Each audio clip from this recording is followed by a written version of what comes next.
संजय शिरसाट यांची टीका करत असताना भाषा चांगलीच घसरली आहे। दोघांच्याही तोंडामध्ये थेट शिव्या बघायला मिळाल्या।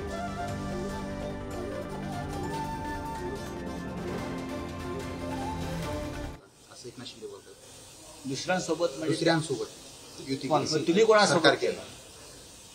तुम्ही सध्या शिंदे गट हा भाजपच्या अवस्थेमध्ये। संजय राऊत त्या उबाटाच्या नेत्याला घेऊन दारोदारी मुजरा करत फिरतोय, हे दिसतं ना लोकांना का नाही दिसत?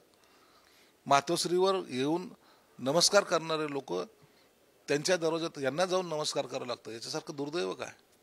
आणि कुणाला म्हणतो तो? एकनाथ शिंदे साहेबाला। एका शिवसैनिकांनी केलेली हिम्मत, उठाव ज्याला म्हणतो आपण, त्यांनी केलेली हिम्मत तुमच्या 5 पिढ्या पण करू शकणार नाही, कारण की तुम्हाला दलाली करायची सवय। तुम्ही म्हणून कधी कधी शब्द तुम्ही म्हणता ना, जीभ घसरली, त्यांच्यासाठी लागू होतो।